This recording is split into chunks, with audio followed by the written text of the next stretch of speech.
welcome to Backstage Money, real world finance for musicians. I'm your host, Jason Powers, and this is where music and money collide with honest stories and practical lessons from people who make it work. So let's get to it. Today, I am joined by Shawn Duncan, a powerhouse drummer whose career spans decades on U.S. and European stages.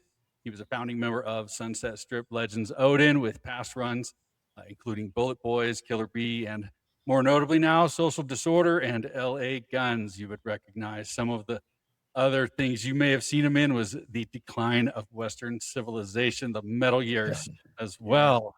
Legendary.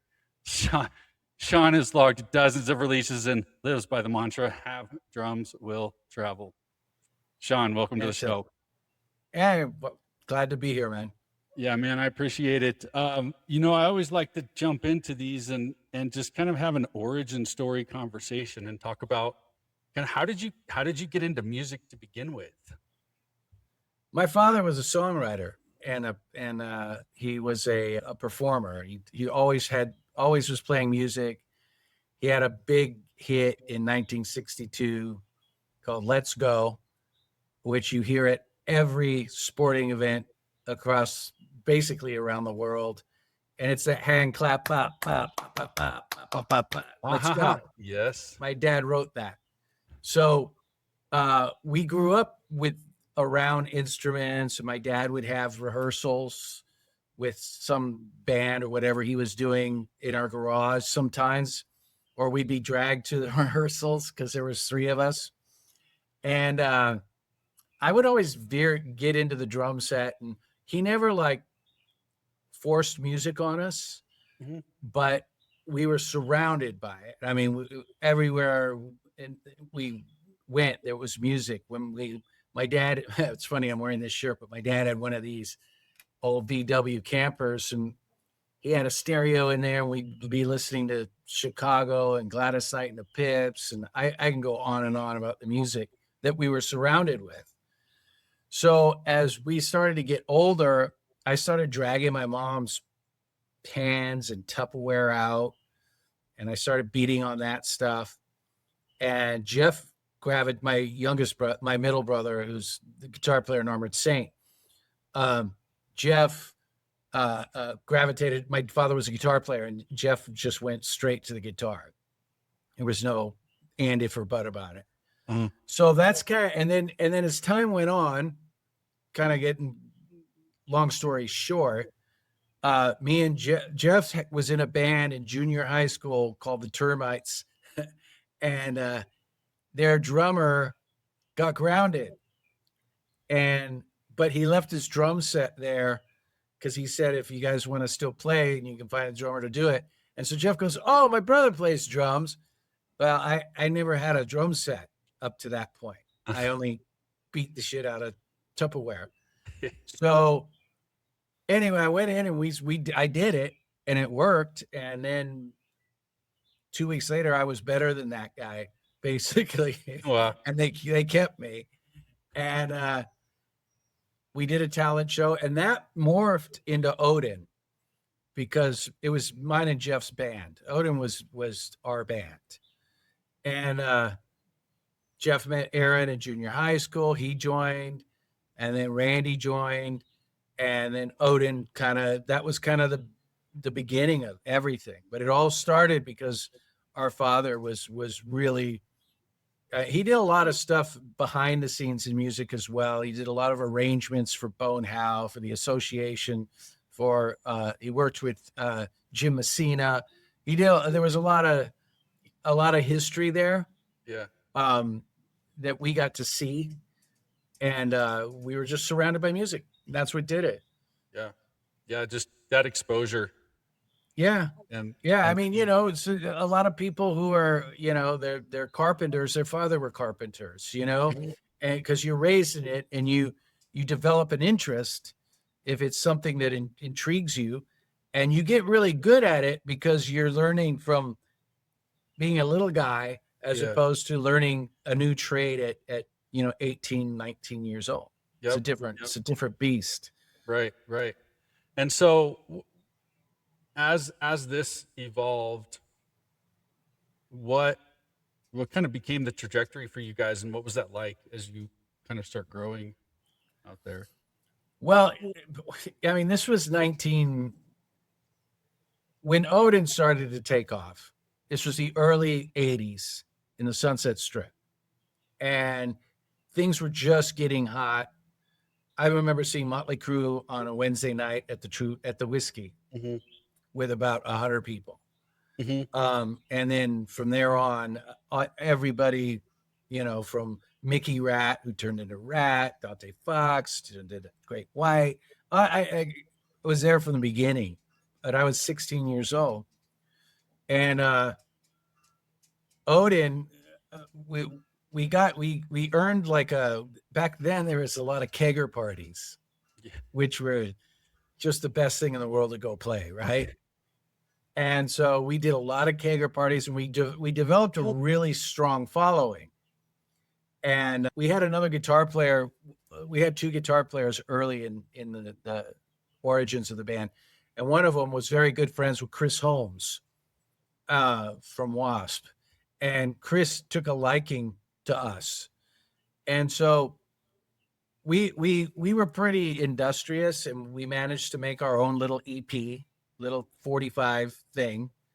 And once we got that, then Chris put us on a bill with Wasp at the Troubadour, opening for Wasp as direct support for a blood drive that had tons of advertising and everything. Wow. And that kind of took us to the next level.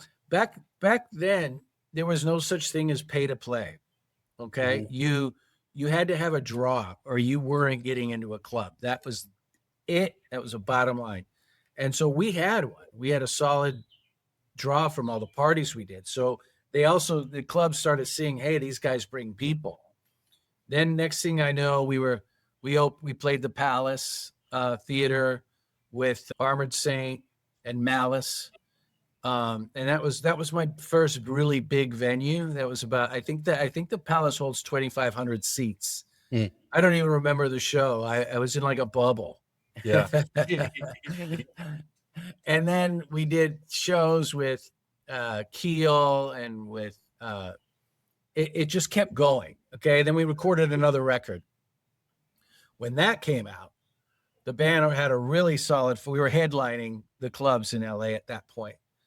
And this local radio station called KNAC started playing a song called Shining Love by Odin a lot. We were on heavy rotation. Mm-hmm. And then next thing I knew, we were opening up for Dawkins at the Palladium. Mm-hmm. And then we were going on tour with Alcatraz and Uli John Roth. So it was it just kept going until it didn't, Yeah.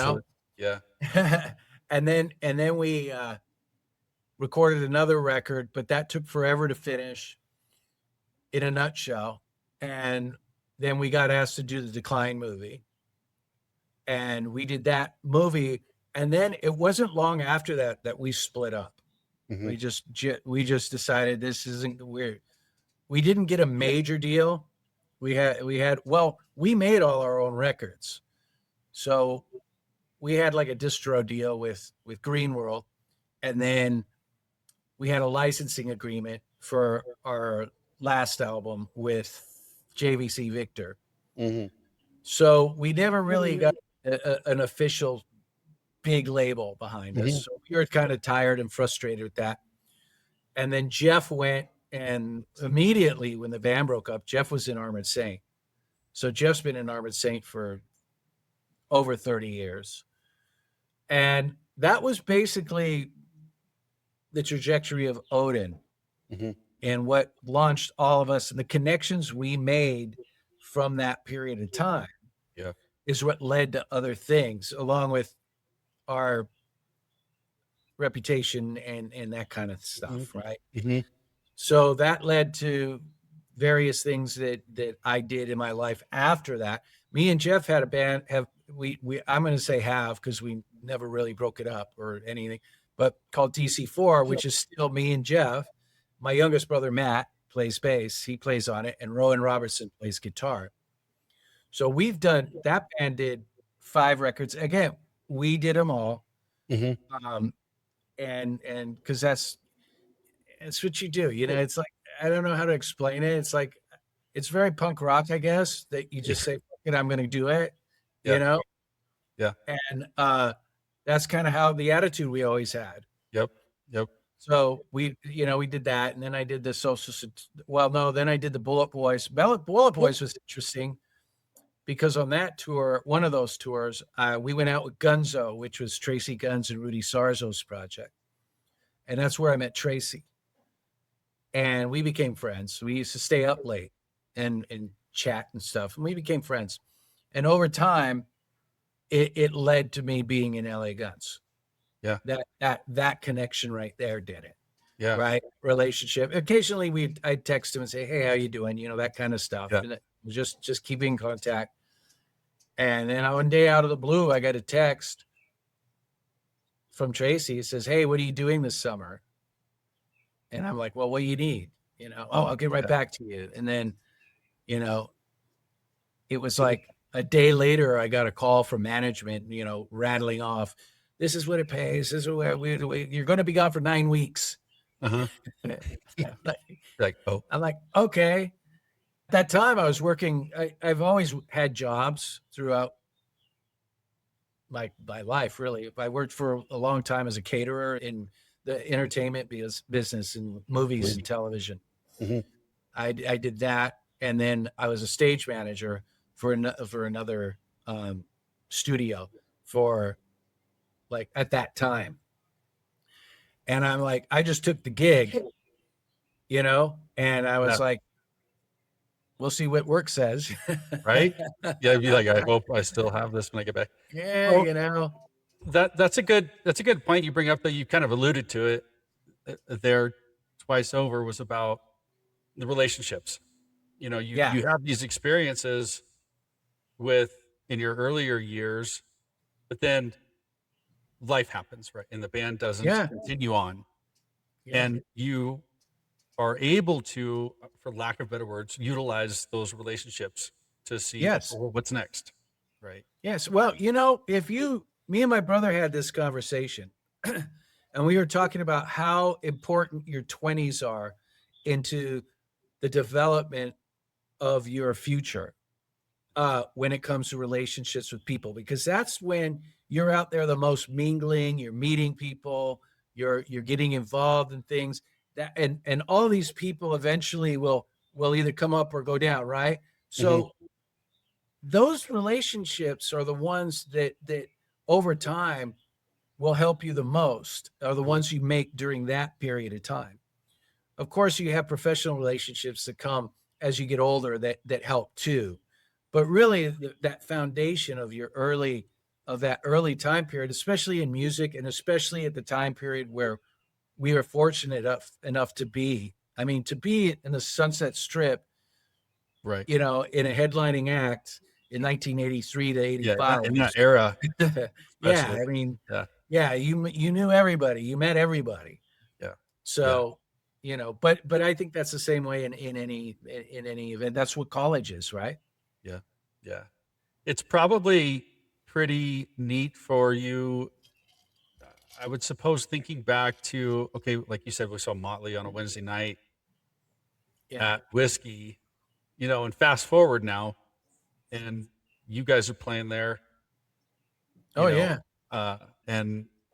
I imagine sometimes it's got to be like, my gosh, being there, attending the first time, and then going, well, now we play there, Yeah. Well, it's funny. It's funny because I've played at that particular venue so many times. I can't even count it anymore.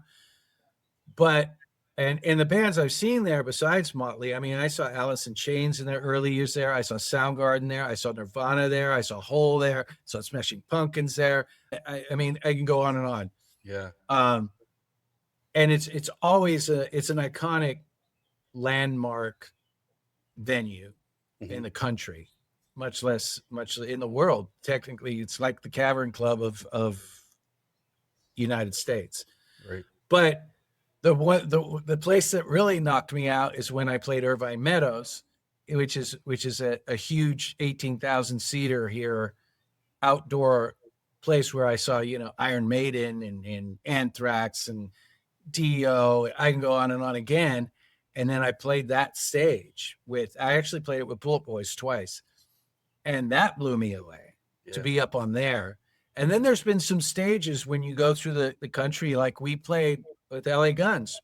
We played the Elvis, old Tropicana, or not the Tropicana.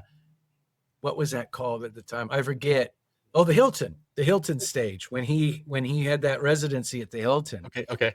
Yeah. And they had the little square on the stage where he stood, and they still have like a mirror, like makeup table, like a small one where he would, get himself fixed and stuff, and every once in a while and go back to. Yeah.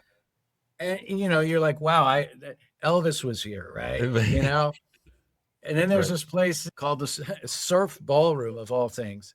And that was the last place the Big Bopper, Buddy Holly, and Richie Valens played. That's where they flew out of there, and that's where they died. And that's where the famous phone call was made, all that stuff, and you play those places with that kind of history, and it's mind blowing. Yep. Yep. And there's been a few others that you go on stage, you're like, wow, this is important. This is an important place. There's a place in Hampton called the Casino Theater. I think it's the Casino Theater. Anyway, you walk into that place and there's this big plaque, and it shows everybody that's played there, from Black Sabbath to Led Zeppelin, Alice. It just goes on and on. Yeah. And you're in the backstage area, and every once in a while, you just kind of have to go, wow, John Bonham walked here. Mm-hmm. Jimmy Page walked here, right? And all this, it does go through your head, because ultimately we're fans, and that's the whole reason we do this anyway. Yeah. You know? And you hear that a lot. Yeah, man. I mean, we're music fans. Yeah. I listen to music every day, constantly. Yeah. Well, it's got to be humbling. Oh, it is. It's amazing. In those kinds of, environments, and walking kind of in the footsteps of some of the people and going. Yeah, you're totally. It's an honor, and at the same time, it's mind blowing. And then, you're just happy to be there because you get to go play the show. Yeah, that's right. That's right. Well, so let's talk about for a minute, talk about humbling and have these conversations a lot, because I think inside the industry, a lot of people go, yeah, I get it. But outside, like just on the fan side, we talk about, there's life beyond the stage.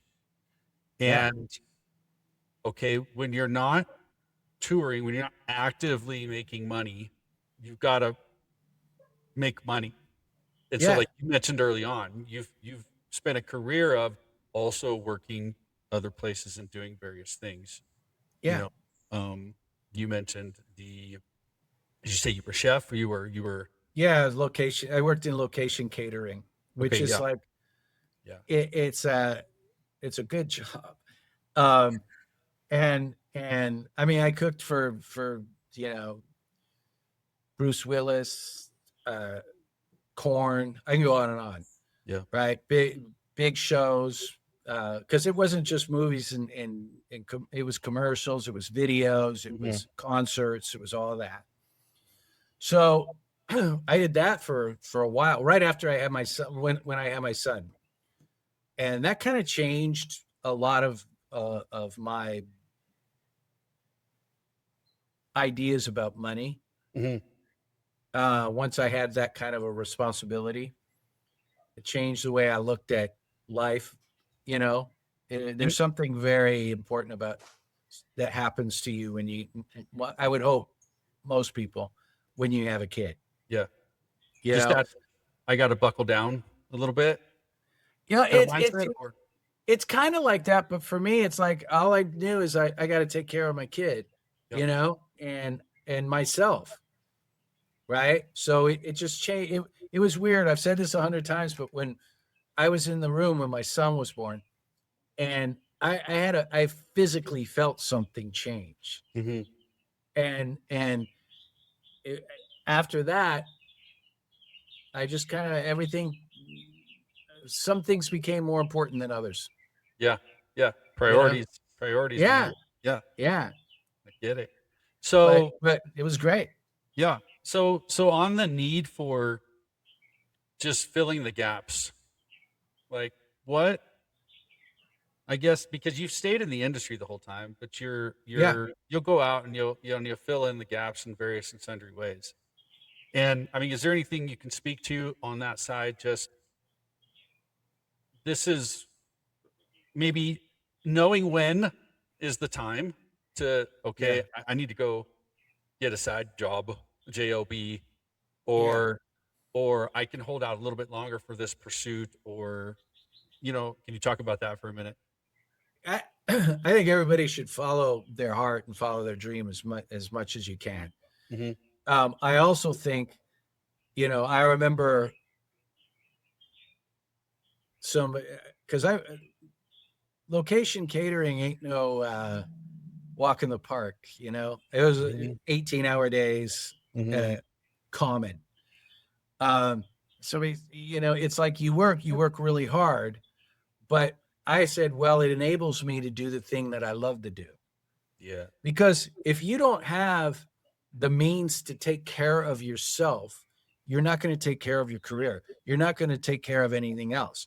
You're in survival mode at that point. You're not in progress mode, Yeah. right? So you have to take care of yourself first. And when you're in panic mode all the time, trying to survive, you're in a mode of thinking that prohibits you from seeing the bigger picture. Hmm. And you know what I mean? So you got this tunnel vision of, oh my God, I got to pay my rent. Oh my God, I got to do this. Oh my God, and it's deflating, and it will kill your dream. So you have to have some sort of ability to realize that it's art, but you don't have to be a starving artist. Hmm. Um, and I think that's the main thing. There's this glamorous starving artist. I think it's bullshit, that people use. Well, you shouldn't be starving. You shouldn't be Yeah. you shouldn't be barely surviving. You should at least take care of yourself Mm. so you can do the thing that you love with properly, with Yeah. passion, and with, yeah, I'll go do that, right? Right. Right. you Well, and know it seems like certainly since, the game has changed a little bit too since the early yeah, 80s, and absolutely. the need, the ways you approach this industry, I think has shifted a little bit. Well, it's the I feel for people who are younger trying to develop a career in this current climate. Hmm. Hmm. It's definitely a harder time getting exposure, going out there. There's the pay to play thing. Everybody wants money, but they don't want to give you any. You Yeah. know, Hmm. and you need the thing is you need money. Yep. Yeah, cymbals cost money when I break them. Sticks cost money. Right. Strings cost money. I mean, everything costs money. Gas to get to the venue costs money.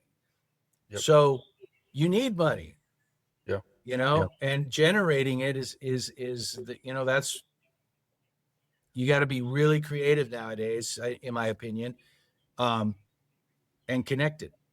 Yeah. Yeah.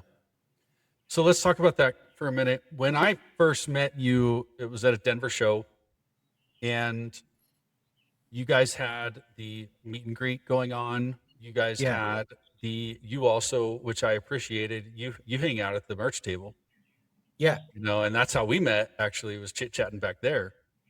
And I always think that's awesome when bands can do that and get back there and just hang out and visit with the fans. But you had a pretty good merch table going on there, you yeah, know? yeah. You have merch is your lifeblood out there. or Okay. to be honest with you. You have your guarantees are basically covering your general expense, maybe, but your merch is kind of what, you know, in my situation, I'm in LA Guns, but it's Tracii and Phil's band, right? Tracii and Phil own the name, and it's their band.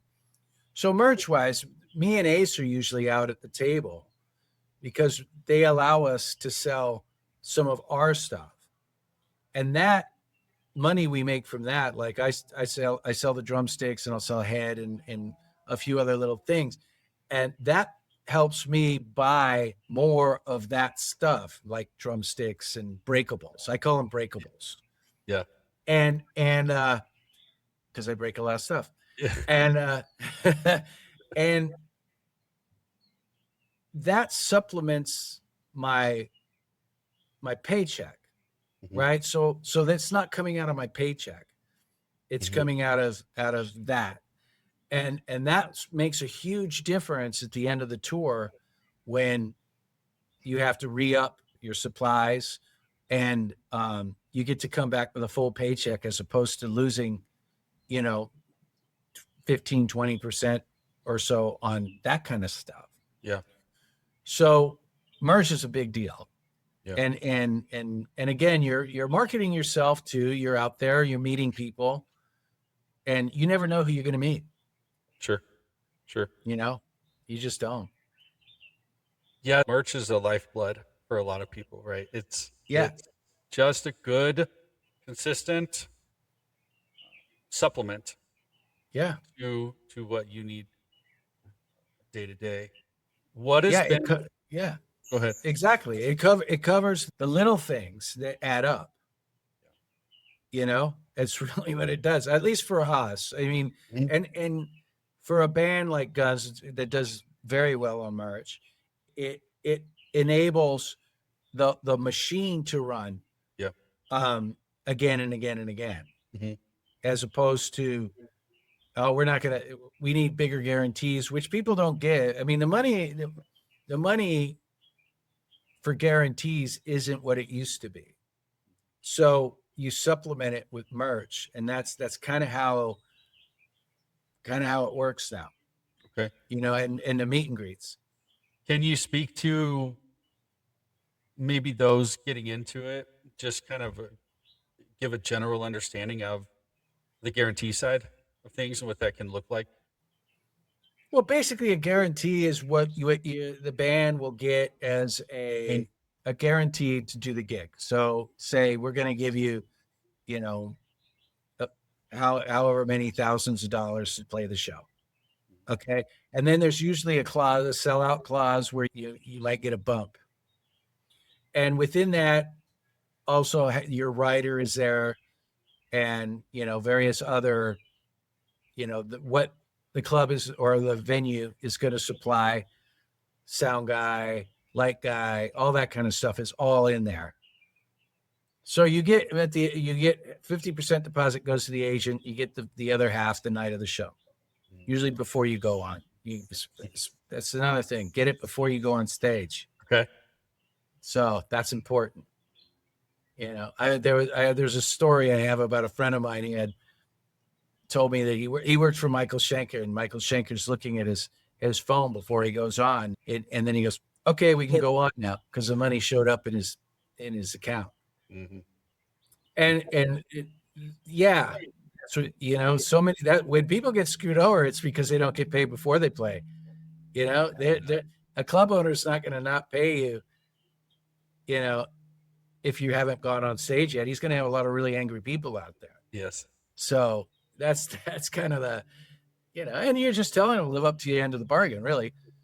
But that's how the guarantee works. So the guarantee, whether it's however many shows you have in a week, has to cover your nut for the week. And you got bus rental, you got driver, you got crew, you've got band members, you've got gas, fuel, food. And that's just, I'm just scratching the surface off the top of my head. Right. Things go wrong, flat tires. Yeah. We had a bus catch fire. So, things go wrong. Yeah. And, you miss shows because of stuff, bad weather or this or that. So, that's why merch is important, because it helps carry you through those things that happen. Mm-hmm, mm-hmm. How You know, about the meet and greet side? What's your opinion on that? I like meet and greets. I find that people, we're pretty friendly with them, and like to meet people. Generally, like the band in and of itself, the guys are pretty congenial, and like meeting people. Yeah. So for us, it's part of the gig. Yeah. You know, it's become a part of the gig, and that, again, that money it goes towards the bigger nut. All that money goes towards the bigger nut. And at the end, what's left over, it basically enables the owners to keep going and to keep doing it. Mm-hmm, That's just how it is. mm-hmm. We're not on a retainer or anything like that, but we're allowed to use the name for what, if we get hired to do something. There's plenty of perks in it for us, Right. right? And then again, I can sell my own merch and stuff like that. So Yeah. it Yeah. works out great. There's a lot of opinion. Everybody we talk to is, I mean, there's a pretty wide variety of opinion, I guess. There's really only two you can have: do them or don't do Yeah. them, charge for them or don't charge for them, that kind Yeah. of thing. And from a fan side, everybody, sure, they would like meet and greets free, but from a support the artist side, you go, yeah, I would love to pay for a meet and greet. And Well, you know what? Let's put it this way. If you want to meet the whole band together, Mhm. that's going to cost you, Sure. right? If Sure. and I'm talking about being a part of a band. I'm not talking about, being Brett Michaels, for instance, who people just want to meet Brett, right? It's one person, and if he did those for free, there would be no show. Yeah. Okay. And he's earned the right to charge people for the meet and greet, in my opinion. Okay. Mhm. Does he need the money? Maybe not, but that's not the point. It's all, you're still marketing yourself, and you're still putting a value on your brand. Mhm. So I get it. But if I'm walking around and somebody wants to come up and say hi and take a picture, I'm never going to say no. Right. Ace won't say no. Johnny won't say no. Traci's, I've seen him do it. Mhm. I've seen Phil do it. So it's a different situation for the meet and greet, and if you just see somebody and you want to say hi. Am I gonna? And again, we're at the merch table 90% of the time. Me and Ace are. We talk to Mhm. people all the time. So, and there's plenty of photos of us floating around together. Yeah. So, that it depends on the person. It depends on the personality, and it depends on I understand people who don't think people should pay for something like that. And again, for a personal one, I don't think anybody should pay. But to meet a whole band and get everybody together at a particular time, yeah, I get it. Yeah. Yeah. What about, you talk about marketing yourself in a way? What has that been like, maybe over the years, in trying to just, you have the relationship side to, throughout your career, you've built these relationships, and some of them become fallbacks, and some of them become next steps, and so on and so Yeah. forth. But just as a musician in what you do, obviously LA Guns is a big name, and marketing yourself in general. How important that to you, and what kind of stuff do you do that helps? And, it's just a weird world right now with social media. Uh, I'm old school. Everything I've ever done has been primarily through connections and a network, Mhm. friends. Um, I don't really try to market myself. I don't look at at it that way as much as I look at it. You know, if I have some, I call them casualties after a tour, Mhm. I'll sell those, you know, and sign them and that kind of stuff. But you know, I just feel like, you know, if you're just real and who you are, you're kind of marketing yourself with social media nowadays. Mhm. I mean, Mhm. it's just it's just how it is. So, you know, if you follow me, you see a bunch of food and dogs, and then you'll see Yeah. music and Yeah. you know, that's basically my whole social media thing. Yeah. And Yeah. You follow traveling, because follow I like to follow travel. Sean's social media, and you'll be hungry. You'll be Yeah. like, "That is delicious, delicious," all the time, Totally. posting some good looking food Yeah. out there. Yeah. Yeah. I mean, that's really it's I don't really actively market myself in a like to reach a big broad market. Mhm. You know, Mhm. I try to keep my relationships with my friends, and I don't even go out as much as I should to Mhm. shows and stuff, which I need to do more. I Mhm. should anyway, but I mean, it I just don't, and I should, like I said, I should. There's plenty of stuff Yeah. going on. I'm in LA. Yeah. You're right. No shortage. No shortage. Yeah. Well, what about other business opportunities that have worked for you, such as endorsements? Oh well, um, endorsements are great, and you're endorsing their product. That's what you are. Yeah, you know, you're saying this is what I play because I like it, Mhm. and that's the only stuff that any endorsement I have is because I like and use that. I've never gone. There's some serial endorsers that'll just take anything they can get, you know, and I've never been into that. Mhm. And then I have some relationships that are more of like an artist deal where you're not necessarily on a roster, but you still get the perks of being on a roster. Sure. I guess it's kind of weird, Mhm. kind of a weird thing to explain. But endorsements are great if you really love the company that you're working with and you Mhm. believe in their products and you use them. Otherwise, you're just, why bother? You Mhm. know, I mean, Mhm. and nothing's free anymore. Okay, back in the '80s, people were just like, bringing you stacks of symbols and stuff. Yeah. Okay, everything was free. You know, your sticks were free, heads, everything was free. So it's not like that anymore. Yeah. You know, you're still buying. So I buy my symbols. I have an agreement with Sabian. I buy them. I have an artist agreement, but I buy them. I buy my drumsticks. I have an endorsement agreement. I buy them from London, a drumstick company. I buy my heads from Aquarian drum heads. You know, and they're all artist agreements. They're all artist deals. So it's good, you know, Mhm. and it's extremely helpful. So, you know, those relationships are important, you Mhm. know, especially like I said, when you're involved with a company you really believe in, you really love their products. Those are the ones you really want. And for me, it's always been about breakables. You Mhm. know, it's always been about heads, cymbals, and drumsticks. Mhm. Mhm. Mhm. Those Do you cost find money, man. they're usually for the artist agreements, you know, are they you getting them wholesale basically, or are you Yeah, what can those look like for those who don't know?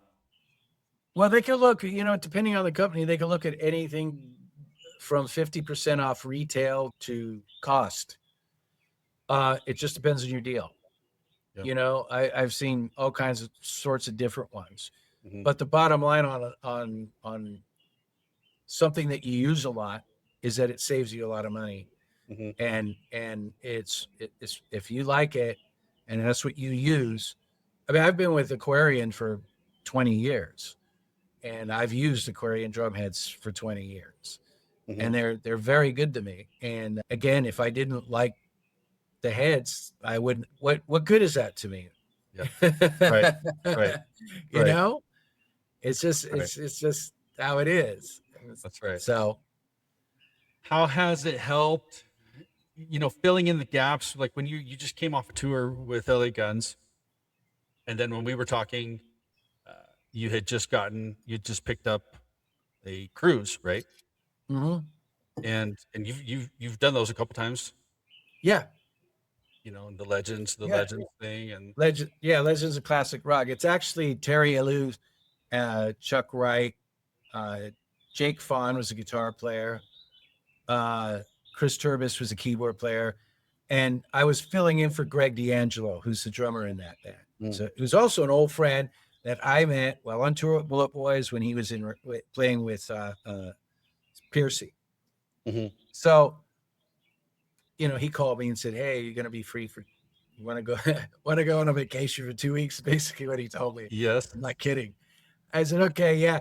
But I literally was gone I was still on the road.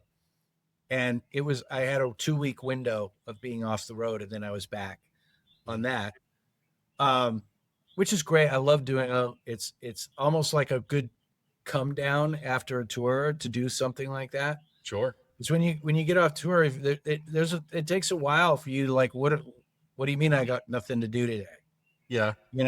Sure. It's you're in a traveling circus, man. And you constantly have stuff to do when you're on the road. I don't care if it's an off day. You got something to do, whether Mhm. it's your laundry or whatever. Yeah. You got something to do. Right. Got to fix stuff. Mhm. So, but when you get back, so that was kind of a good break. But yeah, that's one of the things that I'll do. I also play in an Alice in Chains tribute because I like to play. I didn't start doing this because I didn't want to play, Yeah. play my drums. I want to go out and play. So Yeah. I do that too, and various other fill-in stuff. And I have no ego when it comes to, I mean, it's got to pay something, Right. but I have no ego when it comes to going out and doing covers or playing with a tribute or whatever. What do I care? I'm playing drums. I'm having Mhm. fun, Mhm. you Doing what you know? love. Yeah. And again, you don't know who you're going to meet, Yeah. you know? Mhm. You don't know what it's going to anything is going to turn into. Mhm. Mhm. So being out there is important Mhm. in Mhm. whatever form it is, just Yeah. being out there. Where do you think the struggle points are? We've kind of talked about filling in the gaps with side work, at a job, filling in the gaps with things like merch, meet and greets, Yeah. uh, doing the cruises, picking up what you can pick up, right? Which Yeah. which is a lot of that is generated through relationships. Yeah. What's maybe one of the things you've seen in the industry in the last 15, 20 years? I know the game has changed, right? From the 80s, 90s really Yeah. to now when it comes to money and musicians. The game has changed. And so what's some of the, I guess, one of the major struggles you see for musicians, and maybe advice that you would say, look, I've seen so many people run into this. So you can get in front of it by dot, dot, dot, whatever that is, from your vantage I point. it's really hard to zero in on something because a lot of my life in this industry has been winging it. Mhm. There's no rule book for Right. musicians. There's no how to. If there was, there'd be a gazillion. There's so many musicians out there, incredible, incredibly gifted musicians who will never see a big stage, and it's all because of circumstance. I Somebody once said that making it in music was 90% luck and 10% talent, Mhm. and being in the right place at the right time. Literally, I mean, you can almost anybody who's ever made it in music knows about that being in the right place at the right time situation that happened. Now, knowing to go through the door is a whole nother situation, Yeah. right? There's a lot of people who there's opportunity and they don't walk through that door. That happens a lot. You might not realize because again, you're in survival mode, so you don't realize that that's an opportunity because you're too busy looking for your next $20 or Right. whatever. Right. You know, and opportunities comes, and when it comes, you have to be open to it to see it. Mm-hmm. So I think that's really it. And I think the other major, it's the goal. I call it the golden rule, is don't be a dick. And realistically, that carries more weight than just about anything else. People don't want to work with people who are jerks and who are assholes, and who aren't somebody you want to be around. You want to be, especially in a band situation, for God's sakes. Yeah. Last thing you want. I've been in those situations. So, I'm glad I'm at the point in my life now where I could be like, I'm gonna go do something else. Yeah. It's a picking and choosing. Yeah. It's a way better. I'm happy. Yeah. And that is a conversation that is had almost every show, which we've talked about it already. Relationships, right? But Yeah. not just relationships. It's be good to people. Yeah. It's I mean, and why not? Why Yeah. not? be good to your people. I've seen be good it. to your fans. Yeah. Just be decent, man. Be a nice guy. Treat people with respect. They'll respect you. Respect is earned, and in a minute, or your respect is earned over time, and you lost in a minute. It just by one stupid remark for some stupid reason could cost you who knows what. And there's no reason to be like that anyway. Just be a kind person. It doesn't hurt. Right. It'll only help you. Right. I'm not saying to take shit from anybody. That's not being a dick. Yeah. Okay. There's a difference. You can be kind and stand your ground and not get steamrolled. That's right. Be brave. Be brave. Be bold. Be courageous. But just you don't have to be a jerk. You don't have to be an ass to do that. Right. So what is maybe some closing? I'm gonna make you the financial advice guy for a second here, but what's some closing, maybe financial advice you would give musicians who are in the industry? Maybe some don'ts, or definitely try to, as they build their career. Well, like I said, if you're constantly in struggle mode for your art, you need to find some sort of way to make your art fun, because it's not fun when you're struggling. You need to take care of yourself first. And look, there's people who go to college and work 2 jobs while they're in college to put themselves through college. There's no reason that a musician or an artist can't go work a job or 2 and still do what they want to do. It's an excuse, really, not to do those things. And you have to take care of yourself.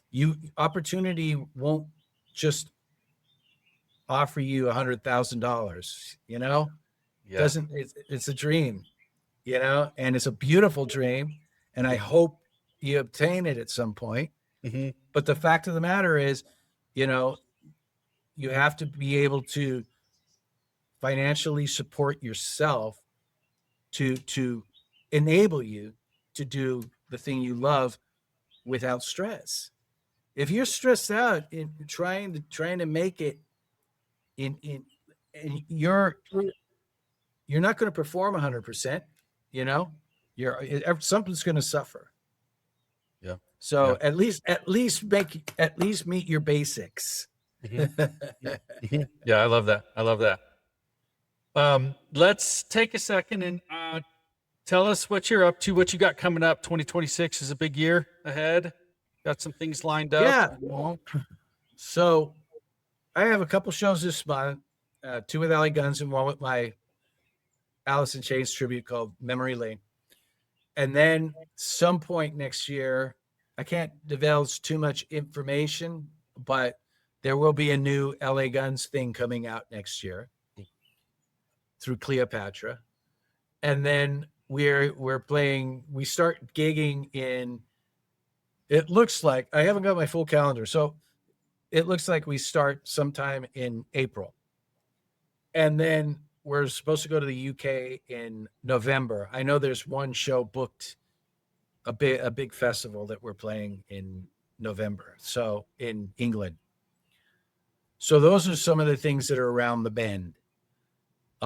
It's going to be a busy year. This year was insane. It's going to be just as insane next year. Yeah. Yeah. You have anything coming up with social? No. Yeah. Wait, what was that again? The social disorder doing anything? No, I'm waiting for Anders was supposed to send me some songs. This all comes. Anders was okay. Anders was in Killer Bee when Killer Bee opened on the Gunzo tour. Okay, it was Killer Bee, BulletBoys, and Gunzo, and that's where I met Anders. And one day I got a call from Anders. It said, "Hey, can you do a tour with us in the UK? We need somebody to." I go, "Yeah, I'll do it." So they flew me out. I went and did this tour with them. Then it turned into recording a record with them. Then it turned into recording the social disorder thing because he had other ideas. Mm-hmm. And that's how that whole thing came. It's all because I wasn't a dick on that tour. Yeah. That's it. Good. All right, man. At the end of each episode, we wrap with what we call final riffs. It's just a few rapid fire questions, quick answers, just to see what you come up with. Okay. We'll dive through it. You ready? Yeah. All right, man. All right. Final riffs. What was your first concert you ever went to? It was called the California World Music Festival. It was 2 days at the Coliseum in LA, California. And the headliners on the first night was Van Halen and Aerosmith. Van Halen 2 came out that week. The second headliner on the second night was Ted Nugent and Cheap Trick. It was Dream Theater or Dream Police tour. The other bands that were on it were Toto. Toto played both days. Cheech and Chong were the MCs. Frank Marino and Mahogany Rush, Boomtown Rats. It goes a UFO. Okay, so that was my first concert. Good. That's a big one. That's a lot of bands. I remember a lot of those. All right. Who was your biggest musical influence growing up? Probably my dad. To be honest with you, just because he surrounded us with it. We were surrounded with music, and he did teach us a lot about how to listen to other players and how the importance of what a song was, mm-hmm. as opposed to like jamming, right? And that being solid and being in time was more important than how your fills and your same thing with guitar. Your rhythm was more important because if you start out learning on guitar, you start out with really good rhythm, your leads are going to be better. They're going to be more in time. Mm-hmm. And so I would say it was my dad. Cool. Do you remember the first album you ever bought? Song Remains the Same. Yes. Yeah. There's a Song Remains the Same, Led Zeppelin. Second album was Live Bootleg by Aerosmith. Nice. Yeah, Vinyl? Both live albums. Yeah, oh yeah. There was no CDs. Yeah. It was either vinyl or cassette. Cassette, yeah, and a cassette. Yeah. All right. What is a non-music hobby of yours? Well, I cook a lot. Yes. That goes without saying. I love to go fishing. I like the outdoors. When I was a kid, I wanted to be a forest ranger. So yeah. I like anything having to do with lakes and rivers and the ocean. And this is our Costa Rica shirt. This is one of my favorite places in the world to go visit. Nice. So I'd say those things right there. Nice. Maybe you could set up a little cooking station next to the merch table. I know, right? We'll do a meet and cook. That's it. Meet and cook. The meet and cook. That's great. Meet and cook. I'll cook you dinner. I'd pay. I'd pay. All right, Shawn, that was great. I appreciate it. I appreciate the insight on relationships, and I think that's a wonderful reminder, constant reminder that artists need, coming up, is just keep building those relationships, right? Keep being Yeah. good to people Yeah. and find your way. That's it. Don't give up. All right, Yeah. man. All right, for everyone listening, if you want a steadier way to fund your music, head on over to my website as well and grab your free copy of A Musician's Guide to Infinite Banking. It's 1024wealth.com/music. It shows you how to keep money accessible, keep growth compounding, and smooth out this feast or famine season that happens in your life, in the music career, and maybe even self-fund releases, tours, gear on your own timeline. So when you want to talk through it, book a call with me and we'll chat. And you can do that on that page as well. Meanwhile, subscribe on your favorite podcast app to Backstage Money. Share this with one musician who needs to hear it. And until next time, keep your money working and your music moving. Shawn, thanks so much for being on the show. Oh, you're welcome, brother. Thanks for having me.